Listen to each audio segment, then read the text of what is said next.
Mi familia siempre decía que yo era demasiado sensible, hasta el momento en que el Sharak caminó hacia su porche con papeles que tenían mi nombre, sin gritos, sin advertencias, solo el sonido de su mundo resquebrajándose, mientras me miraban como si hubiera reescrito las reglas de la noche a la mañana. No discutí, no los consolé, simplemente me hice a un lado y dejé que la verdad aterrizara, porque una semana antes, en el aeropuerto de Denver, aprendí exactamente lo que mis padres pensaban de mí. Un boleto cancelado, 2 mensajes de texto y el momento en que los leí, todo en nuestra familia cambió. Antes de continuar, dale me gusta y dime desde dónde estás escuchando, y si las familias alguna vez te llevaron al límite.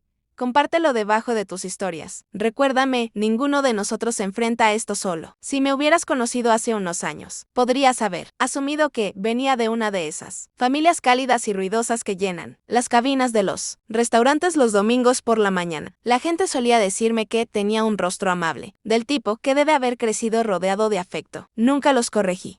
Era más fácil que explicar la verdad, de que mi familia amaba el control mucho, más de lo que alguna vez me amaron a mí.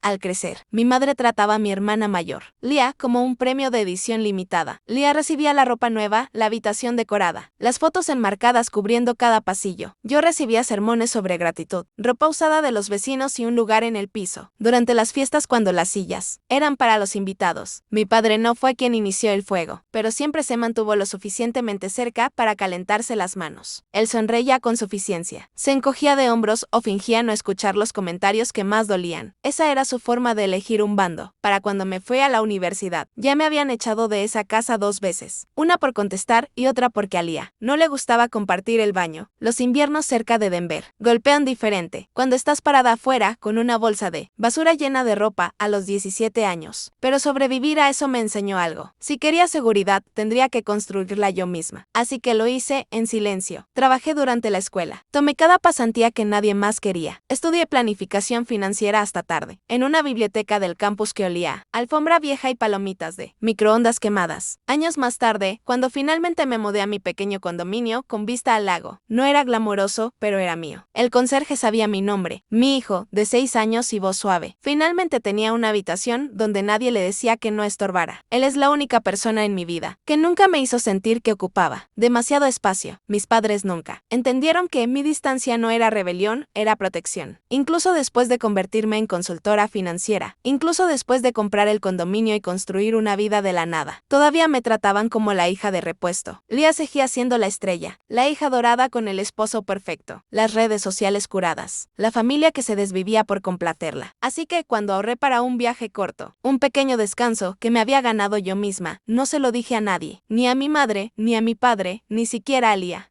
Solo quería unos días tranquilos donde nadie pudiera contactarme, exigirme o disminuirme, pero los secretos no sobreviven mucho tiempo en mi familia. Y en el momento en que mi madre descubrió que me iba de la ciudad, todo comenzó a desmoronarse. La mañana de mi viaje se sintió extrañamente tranquila, el tipo de quietud donde empiezas a creer que tal vez, solo tal vez, el universo te está dando un respiro. Salí de mi condominio temprano, besé a mi hijo para despedirme y le dije que le traería algo pequeño de la tienda de regalos del aeropuerto. Él saludó desde la puerta con el cabello todavía despeinado por el sueño, y por primera vez en semanas me permití exhalar. El aeropuerto internacional de Denver era su mosaico habitual de maletas rodando, vapor de café y viajeros medio despiertos. Me mezclé perfectamente con jeans, un abrigo largo y el cabello recogido. Nada en mí sugería algo inusual. Nada sugería que, en cuestión de minutos, todo lo que creía sobre mi familia se abriría en dos. Cuando llegué al mostrador de facturación, entregué mi identificación y código de confirmación, ya imaginando lo bien que se sentiría a pagar mi teléfono una vez que abordara. La agente escaneó mi boleto, hizo una pausa y luego lo escaneó de nuevo. Sus cejas se juntaron de una manera que reconocí de inmediato. No confusión, sino incomodidad.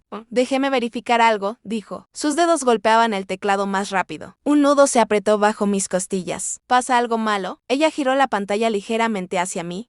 Su boleto aparece como cancelado. El reembolso se emitió hace una hora. La palabra cancelado me golpeó como una maleta caída. No, eso no es posible. Yo no cancelé nada.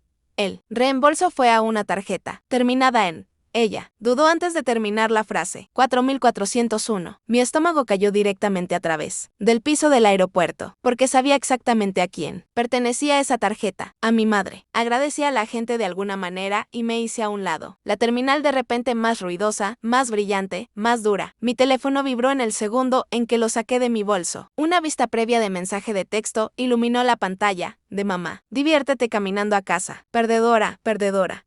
Ni siquiera lo disfrazó de broma, o con un emoji poco entusiasta, solo la palabra afilada, como vidrio roto. Otro zumbido de papá, deja de actuar como pobre. Toma un autobús como deberías. Me quedé mirando la pantalla hasta que las letras se volvieron borrosas. Los viajeros se movían a mi alrededor como un río, y por un segundo no estaba segura de si estaba parada o ahogándome. No fue el boleto cancelado, ni siquiera fueron los insultos, fue la claridad que vino con ellos. La comprensión de que mis padres no solo me trataban como una carga, lo disfrutaban, me querían pequeña, me necesitaban pequeña. Salí de la terminal hacia el aire, frío, sin saber a dónde iba, solo que no podía quedarme allí ni un segundo más. Mis dedos temblaban mientras abría una aplicación de transporte, pero antes de que pudiera terminar de escribir mi dirección, un pequeño sedán blanco se detuvo. El conductor se asomó por la ventana. ¿Estás bien?, preguntó. Pareces alguien a quien se le acaba de caer un piano encima del día. Dejé escapar un aliento que sonó casi como una risa. Cerca. Un mensaje de texto. Él asintió de una manera que decía que había visto suficiente vida para leer entre líneas. Sube.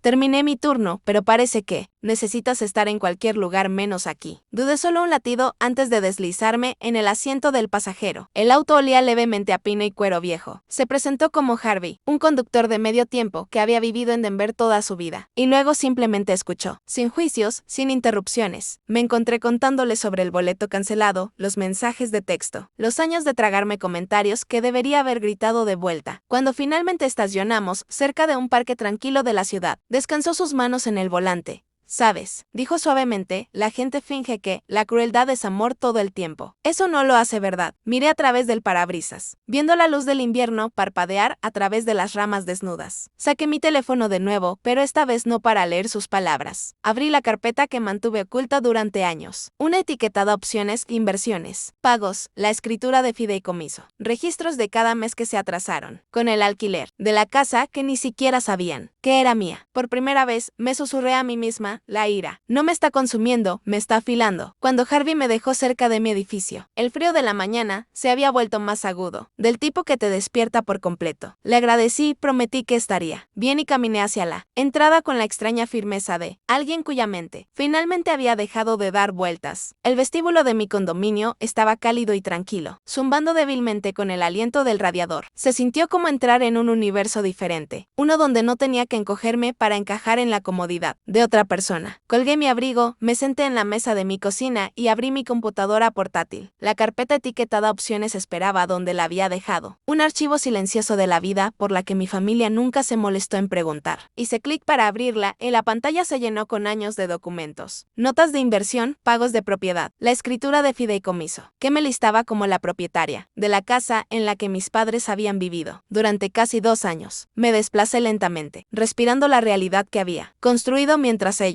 estaban ocupados despreciándome. Cada página se sentía como un recordatorio de que yo había hecho algo extraordinario sin su aprobación o permiso. Pensaban que vivía pobre porque conducía un auto viejo y usaba ropa sencilla. Nunca imaginaron que mantenía mi vida tranquila para protegerla de ellos. Pero los mensajes de texto en el aeropuerto dejaron una cosa dolorosamente clara. Protegerme a mí misma ya no era suficiente. Necesitaba proteger a mi hijo. Necesitaba dejar de fingir que su crueldad era algo que podía superar con la edad. Los recuerdos surgieron sin invitación pero vívidos. Lia, mi hermana, empujándome hacia la puerta una noche de invierno porque a su novio no le gustaba la gente extra alrededor. Mi madre diciéndome que dejara de ser dramática mientras estaba parada afuera, en el frío, con una mochila. Mi padre entregándole dinero en efectivo a Lia el día de su mudanza a la universidad. Luego volviéndose hacia mí con un sermón sobre ganar las cosas de la manera correcta. Todos esos momentos se mezclaron en una verdad silenciosa y latente. No podía seguir dejando dejando que me quitaran pedazo por pedazo y llamarlo familia. Abrí otro archivo, un conjunto de grabaciones que había capturado la última vez que pasé por su casa para dejar un recibo. No tenía la intención de grabar nada. Metí un pequeño monitor de bebé en mi bolso porque no confiaba en dejar mis pertenencias desatendidas. Pero cuando reproduje el primer clip, sus voces llenaron mi cocina. Ella se cree mejor que nosotros, dijo mi madre. Cancélalo. Enséñale una lección. Ella puede tomar el autobús, agregó mi padre. Siempre actúa como si estuviera luchando.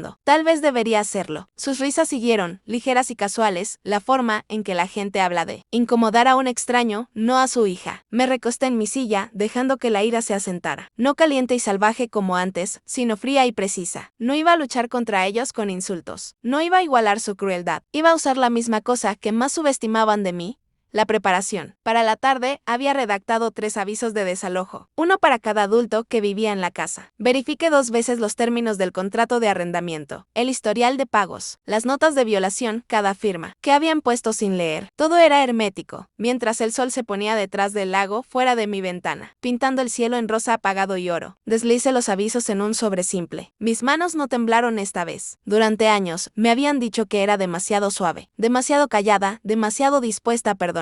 Tal vez tenían razón, pero la suavidad no es debilidad, no cuando finalmente se elige a sí misma. Puse el sobre en mi mostrador, tomé un respiro constante y susurré a la habitación vacía. No voy a volver como su hija, voy a volver como su casera. 3 días después del aeropuerto, me paré al final del camino de entrada de mis padres, mirando la casa por la que solía caminar de puntillas. El césped no había sido cortado, la luz del porche parpadeaba y la camioneta de Lía estaba estacionada, torcida en el camino de entrada como si hubiera estacionado con prisa. Probablemente porque siempre asumía que alguien más arreglaría las cosas por ella. Me ajusté el abrigo y subí los escalones. No toqué. Giré la manija y entré. El olor familiar a limpiador de limón y café rancio golpeándome todo a la vez. Mi madre estaba en el sofá, desplazándose por su teléfono. Mi padre estaba en la cocina haciendo un sándwich. Lía estaba en la isla, limándose las uñas, aburrida y cómoda en una casa que no era suya. Mi madre levantó la vista primero. ¿Por qué estás aquí? Sin saludo, sin preocupación. Solo irritación, como si hubiera interrumpido una pausa comercial. Mi padre ni siquiera levantó la vista. No deberías estar enfurruñada. En algún lugar, escuché que tu viajecito se desmoronó. Lía sonrió con suficiencia, golpeando su lima de uñas contra el mostrador. Sí, pensé que todavía estarías llorando en la terminal. Supongo que el avión de caridad no se fue sin ti. Sus risas, ligeras, descuidadas, resonaron a través del espacio abierto. Si hubieran mirado de cerca, habrían notado que mi postura era diferente. Mis hombros no estaban encogidos. Mi voz no era pequeña. Ya no era una invitada en esta casa. Dejé mi bolso en el piso de madera. Saqué el sobre simple y lo puse en el mostrador frente a Lía. ¿Qué es eso?, preguntó con una ceja levantada. Su aviso, dije simplemente. El de todos ustedes. Mi madre resopló. ¿Aviso de qué? ¿Desalojo? La habitación se quedó en silencio. Incluso el zumbido del refrigerador pareció detenerse. Puse 3 papeles idénticos en 3 lugares diferentes. Uno en el mostrador, uno en el refrigerador y uno en el escalón inferior. Mi padre dio un paso adelante, arrancando el de la puerta del refrigerador. Tú no eres dueña de esta casa. Oh. Metí la mano en él. Sobre de nuevo y saqué la escritura de fideicomiso. Firmaron un contrato de arrendamiento hace 2 años con el Brook Trust. Mi madre se cruzó de brazos. Pensamos que era alguna compañía de administración. Lo es, dije. Mía, el rostro de mi padre se oscureció. Esto es ridículo. No puedes desalojar a tu propia familia. Incliné la cabeza. Ustedes ya lo hicieron, ¿recuerdan? 2 veces antes de que cumpliera 20 años. Lía puso los ojos en blanco. Estás siendo dramática. No tienes el dinero para ser dueña de una casa. Teoría interesante, dije, porque los pagos, las facturas, los estados de cuenta y su contrato firmado dicen lo contrario. Mi madre se acercó más, alzando la voz. Esto es una broma. ¿Crees que puedes asustarnos con papel? Nosotros te creamos. No, dije con calma. Ustedes me controlaron, me drenaron y me castigaron por tener una vida que no aprobaban. Mi padre arrojó el aviso de desalojo sobre el mostrador. Incluso si esto es real, no tienes motivos. Presioné reproducir en mi teléfono. Una grabación llenó la cocina. La misma conversación que había escuchado sola en mi condominio. La voz de mamá. Cancélalo. Enséñale una lección. La voz de papá. Ella puede tomar el autobús. Siempre es tan dramática. Luego sus risas. Lía se puso rígida. ¿Nos grabaste?, dijo. Grabé Pagué mi propiedad siendo ocupada por inquilinos que violaron su contrato y usaron abuso emocional para controlarme. El rostro de mi madre se quedó sin color. Apaga eso. Pero la grabación siguió sonando, sus palabras resonando agudamente contra el salpicadero de azulejos. Lia golpeó su mano sobre el mostrador. No puedes echarnos. Tengo hijos. Somos una familia. Exactamente, dije. ¿Una familia qué? No lo pensó 2 veces antes de poner a mi hijo por debajo cuando le dijeron que se sentara en el piso la Navidad pasada porque no era un primo real. Lia abrió la boca, pero un nuevo sonido cortó la tensión. Mi teléfono vibrando. Una notificación. Pago recibido de Lia Bexte. Lia se abalanzó hacia adelante. Dijiste que el alquiler estaba retrasado. Lo estaba. A menos que te disculparas por reírte cuando me caí por las escaleras sosteniendo regalos para tus hijos. Su mandíbula se tensó. Eres increíble. No, dije suavemente. Soy consecuente. Mi padre intentó de nuevo. ¿A dónde esperas que vayamos? Les di un aviso de 60 días en papel.